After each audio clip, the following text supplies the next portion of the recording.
The life of Jesus as seen from God's will and God's warning to the present age, the period of the last days.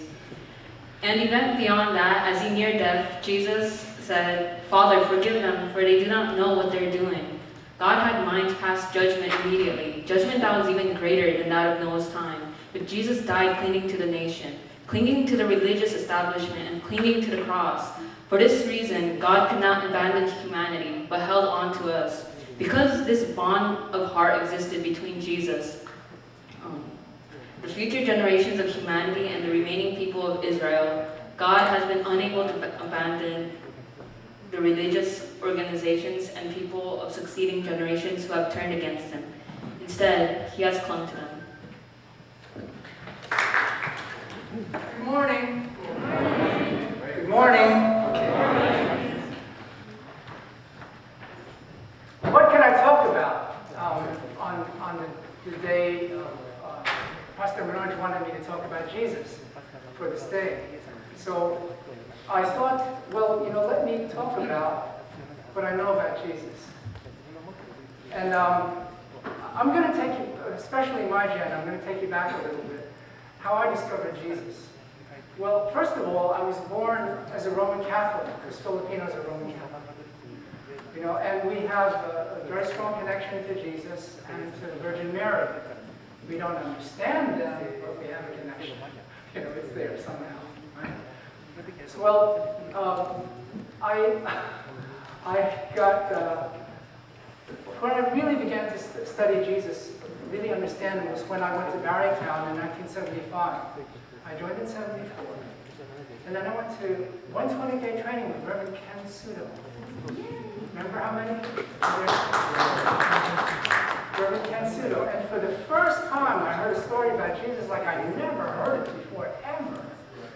Reverend Sudo had a deep, deep respect and a deep love for Jesus. Very, very deep. And he would get up on the stage in Barrytown and he would just pour his heart out and his guts out and try to make us feel what the crucifixion was like. If some of you can remember how he described it in detail, all those deep things.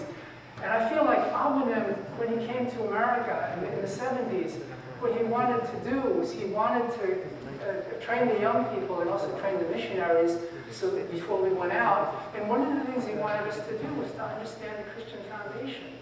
So I think that's one of the main reasons that he chose Reverend Ken Sudo. Because Ken Sudo understood Jesus and he really loved Jesus. And so Father made the whole movement go through training with him. So maybe we could get some connection to Jesus also. So that was my first discovery of Jesus in a really, really different and a very new way. Not like he was crucified and he was supposed to be, and it's all fine, and he was victorious, and then we move on because it was all supposed to happen. I found out a very, very different picture, very, very different picture. Second experience I had with Jesus was when I went witnessing in 1975. I went pioneering in Montana. And in Montana, I was witnessing on campus, and I ran into some Christian leaders. And the Christian leaders were very concerned because they could feel like I was a very good person. And I was really trying to reach out to the young people, and they thought I was horribly misled. Terrible. So they asked me, please come to our house. And so I went to the house of these Christian leaders, Christian campus leaders. And there was two fellas and one young girl, one young woman. And I was about 24 years old. And after really talking to me a long time, they could not convince me that I was following the Antichrist. They tried very hard. They gave me the Bible, because, Christians know the Bible. They know the Bible verse. And then I couldn't answer back because I don't know the Bible. I'm a good Catholic. They don't read the Bible. At least back then, anyway. Then they realized they couldn't shake me, and they realized they just had to let me go because this wasn't going anywhere. But they made me say, "Have you ever read the Bible?" And I said, "No." And they made me promise, please, read the Bible, read about Jesus, read the Gospel. So I went home from that meeting in Christian house in Montana, I went to the center and I pulled out the Bible and I read the four Gospels. They're not long. I read the four Gospels, and based upon what I had learned about Jesus, when I read the four Gospels, it really hit me extremely hard, because I was 24, 25, and I found this picture of a young man who was basically 30 years old, who took on the Roman Empire, who took on the Jewish establishment, who took on the whole world. The guy's only 5 years older than me. Here I am out on the street, I'm trying to do exactly the same thing. I'm trying to change the world. I'm trying to, make people live differently and see life in a new way, and marriage and everything in a new way. He's only 5 years older. I'm getting persecuted. I'm getting, and he pioneered. He suffered much more than I did as a young 25-year-old unificationist. Much more. So then I began to connect with this young fellow, this young man.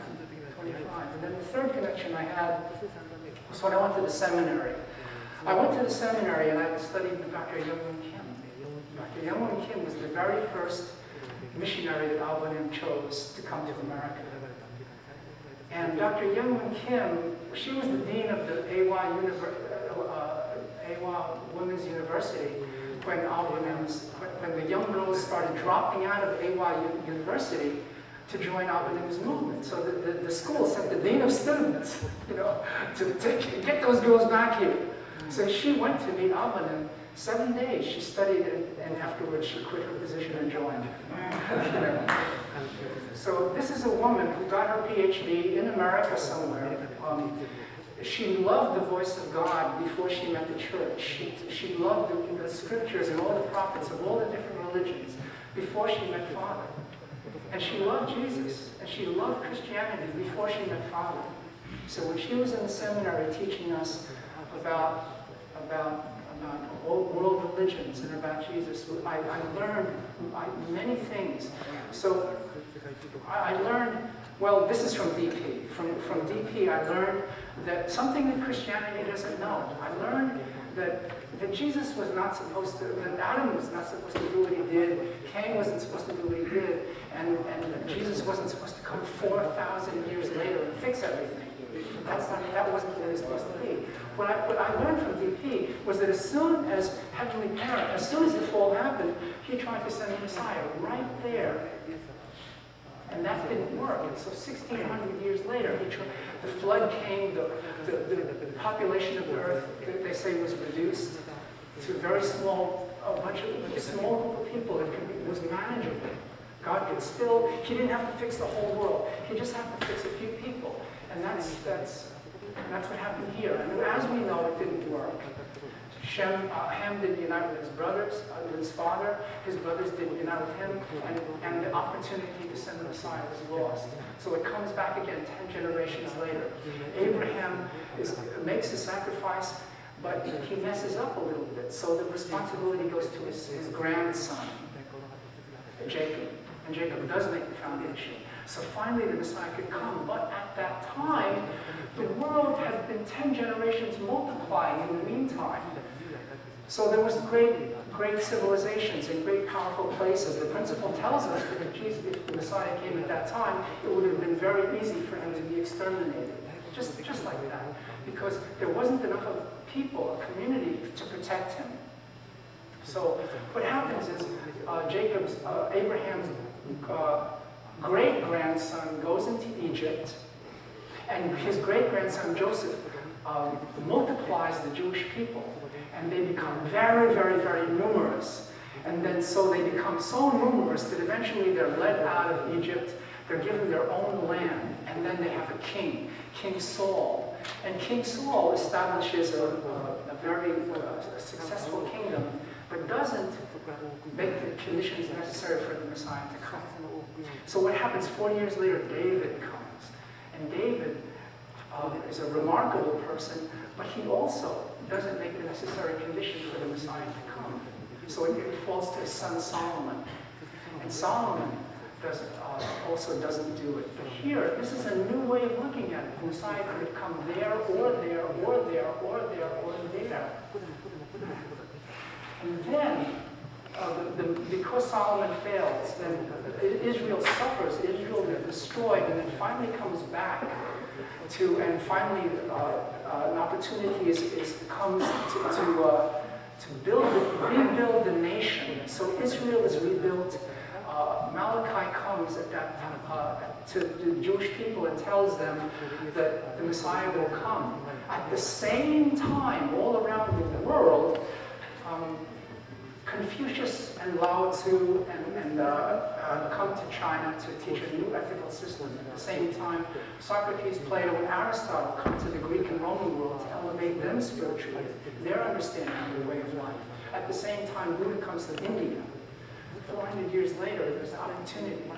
That Rome is the center of the world. Rome is connected to China, to Greece, to Rome, to India. The whole world's prepared. They've been elevated to receive this one person. So that is what I learned about Jesus that I didn't know before. The whole world was prepared. So we know what happened. That this young man came into the world, and this is the baptism, when the dove comes down and says, "This is my beloved Son in whom I'm well pleased." And I learned this interesting thing in the seminary, something I didn't know before.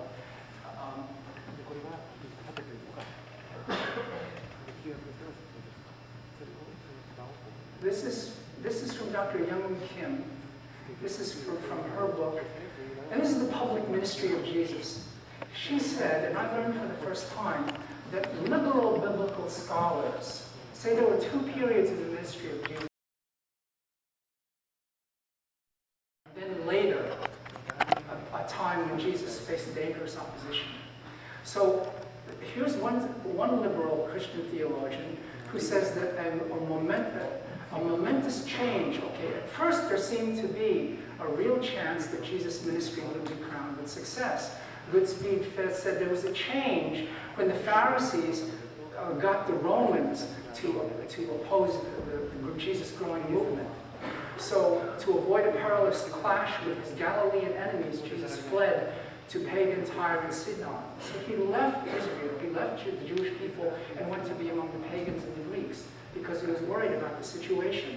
And then the Gospels say that he traveled to different places, and this is what one theologian, a Christian theologian, observed. He said, looking at this, I think I see the erratic flight of a man who felt hunted.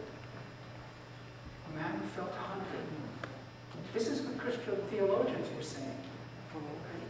So then another Christian theologian says, at the start of his public life, Jesus acted more or less like an apocalyptic Jew. An apocalypse is the end of the world. So Jesus acted like an Old Testament prophet. The end is near, the end is near. He speaks it, he was based upon his faith was based upon the belief in the eschatological promise. This is the end of the world, when the old world ends and the new world begins. Jesus speaks and acts as if the divine kingdom was coming. He does everything he can to make concrete the love, which is the heart of God's approaching rule. And he calls his disciples to do the same. He asked everybody listening to him to fix your gaze on the approaching kingdom, obey God, and perform effective signs of human reconciliation. He was bringing people together, healing, teaching how to love, taking all the evil stuff out of the way they looked at the world. He taught them to reconcile people with each other, and he was reconciling people to God. For example, he told the Jewish people, if you have a problem with your neighbor, before you make your sacrifice, heal it with your neighbor. If you have a problem with the Samaritans, then he taught, love the Samaritans. If you have a problem even with the Romans, he said, love the Romans. He said, your caste system in Judaism is wrong. You have the rich and the priests and the powerful, and you have these different levels. He said, no, love everybody. I associate with rich and poor. I don't care. This is the way to love. And he said he even invited women to his inner circle. So he was healing, he was teaching people a new way to live, much more harmonious way to live.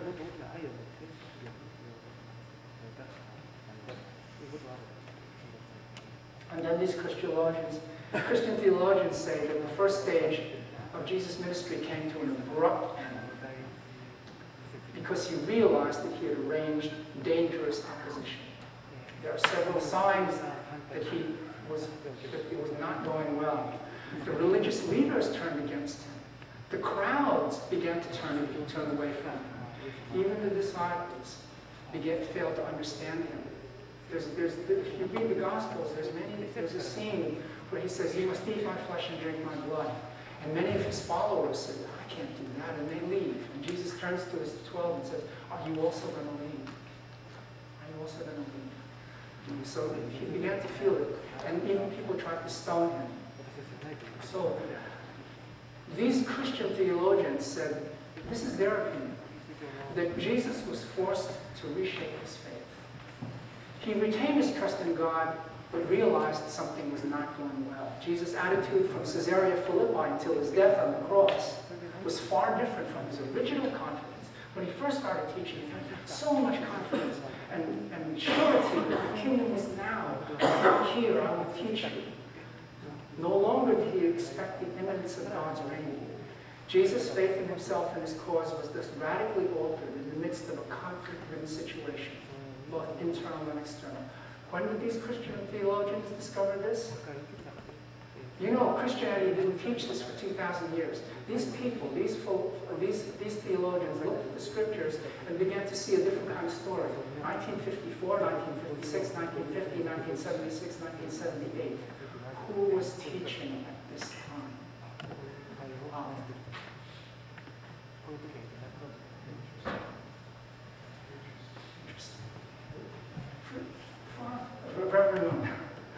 Reverend Moon was teaching.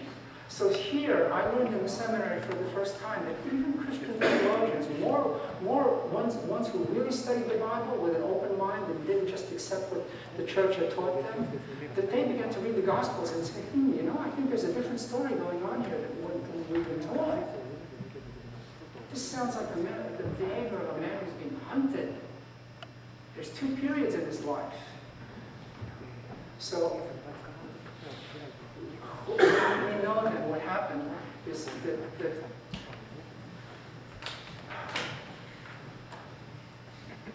this happened. And then Jesus began to see that things were not going well. And then things really didn't go well. But the amazing thing is that he did not. The reason I chose to communicate this morning is I want you to realize that what divine principle teaches, what Alvin teaches, is that if Jesus did not take responsibility and said, I did everything I could for you, and here's what I get from you: you stripped me naked, you crowned me with thorns, you spit upon me, you nailed me to the cross. You know what? I condemn you.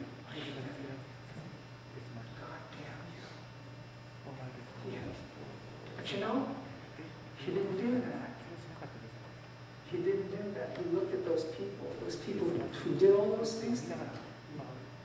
And he says, you get behind me. I forgive you.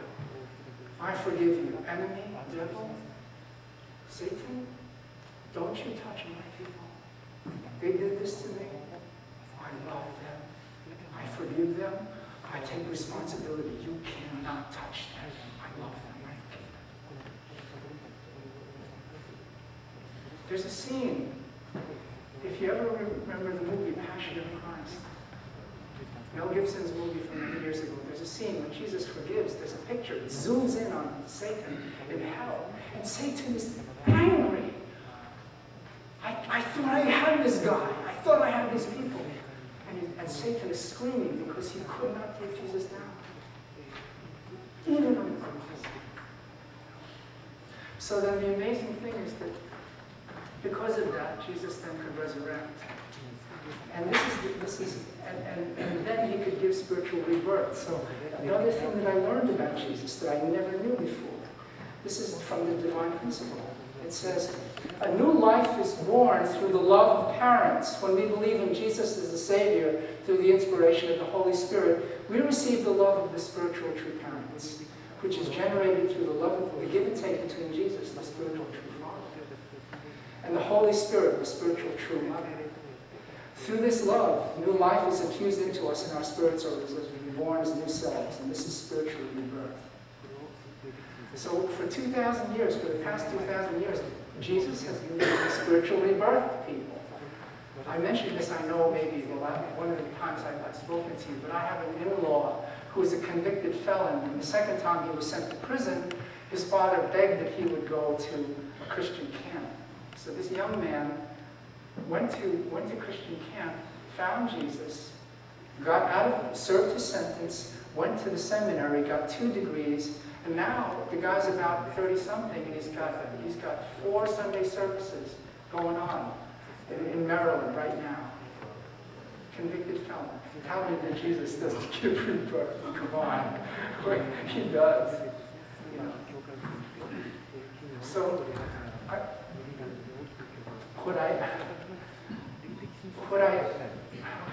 so we know what happened to Jesus, and the principle tells us that Jesus then, even though he wasn't received, by the year 400, the Roman Empire accepted him anyway.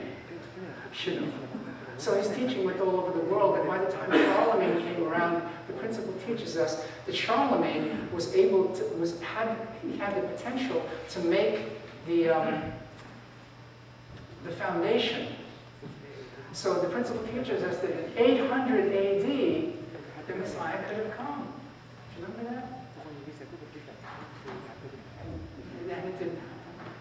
It didn't happen because they failed. So then eventually Christianity became very corrupted. So there had to be a division between the Catholic Church and the Protestant. And so a new spirituality came, and then this country was founded in God, based with the Pilgrims and that. And then Albanum could come. So what do I know about Jesus? I know that he had built this foundation for 2,000 years. He had built the foundation for 2,000 years. He hasn't stopped ever. And what did he do? One day there was a young boy praying, 16 years old on Easter Sunday, asking, "This world is miserable. What can be done to fix this world?" So Jesus, after building a foundation for 2,000 years, goes to this young boy and says, "You know this prayer? You know the answer to your prayer? The answer to your prayer is you." And this young boy, 16, says, "What? No, I'm not the answer to this prayer." And Jesus said, "Yes, you are." And he says the second time, "No, I'm not the answer to this prayer. How can you ask this of me? I'm not, who am I?" Now, don't you think that Jesus would choose carefully? Because Jesus knows what this young man could face. Jesus knows. So when he chooses a young person, he's not going to choose this person lightly. When he tells this person, "You are the one," he's not that. He knows that this man, this young fellow who doesn't know what's inside of him, this young fellow has what it takes to do what Jesus did. He doesn't know. But then anyway, Albanum accepts. And he does. He does it. And I feel like Albanum creates this movement. What is the original name of the movement? The original name of the movement is the Holy Spirit Association for the Unification of World Christianity. Who built this world foundation? Jesus did. So then, Albanum depends upon me to receive this foundation. Jesus wants to give me this foundation. Jesus wants to give me. He said, "I have prepared these people. I need you. I need you to teach my foundation, and so we can unite and do what needs to be done. Do what I try to do. Finish what I started." So I would like to say then, in conclusion, that on this, this season, this Christmas season, this foundation, Jesus wants to give me this foundation. Jesus wants to give me. He said, "I have prepared these people. I need you. I need you to teach my foundation, and so we can unite and do what needs to be done. Do what I try to do. Finish what I started." So I would like to say then, in conclusion, that on this, this season, this Christmas season, I feel like, okay, the last thing, a little testimony. Like I said, I developed a very sincere feeling for Jesus. I even wrote a song for Jesus after reading the Gospels. But I really, like I said, I have a real connection with him. And who did I get this connection from? It's from Father. That's where I got the connection from. I didn't have it before. So one time I was witnessing in Ohio, and in the college campus there, and then the student leaders found out that there was cult members on campus, that they were, misleading young people, witnessing and misleading young people, so they convened a large meeting. About this many people in the student center or some room on campus, and then they got this big, and I sat maybe in the middle somewhere, back after, because I wanted to observe, what is this, So they talked all these things about how we don't respect Jesus, we dismiss Jesus, we don't appreciate Jesus, we have a new person that we're putting in his place and taking people away from Jesus. And I just felt horrible. I felt so bad because I felt like, you got it so wrong. I didn't know Jesus until I met this man and his disciples.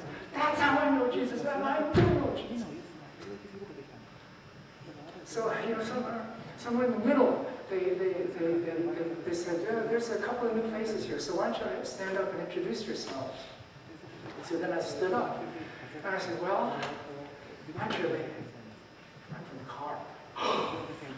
And the whole room, the whole room, I'm from the car. And then I told them, I said, you have it wrong. You have it wrong. I was raised Catholic, but I didn't know Jesus. But then I came into this movement and I found Jesus. And I know Jesus. I know him. And this man that you're saying leads people against Jesus, that's not true. It's not true. I found my connection because of him and his teachers, his disciples. So I didn't know what to say because, how can you say you're lying? You can't. Because my feeling for Jesus is so they asked me to leave, so I left. But I just wanted to say that I feel like Christianity, this is a Christian nation, and it's in really bad shape, as you know. Christianity around the world is in bad shape, So who does Jesus depend upon? Who does Alban depend upon? It's actually us. We know this true story. So I feel like I really want to represent Alban really the way I want Christianity to know. I've been to Christian churches. They don't know what I know. They don't feel like I know. So I feel like I was, and these are the people, we need to unite together to save everything. Those people out there who love Jesus, if they feel that if they realize that I was taught to love Jesus, why they won't have a problem with it. Really, that's what he taught me. Wow, I never heard these things. This is my experience with Christians who are open-minded. So I wanted to, just before morning service this morning, I got this little inspiration. At Christmas time, Jesus' birthday, I felt like Jesus wants to tell our community, I know, you don't know me. I feel like Jesus says, you don't know me, but I love you. I love you. And I have hope for you.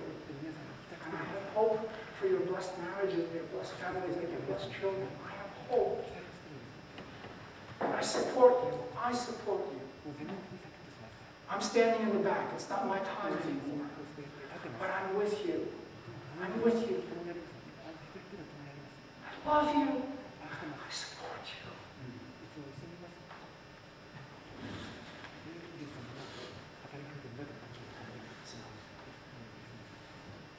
please, let's celebrate Christmas.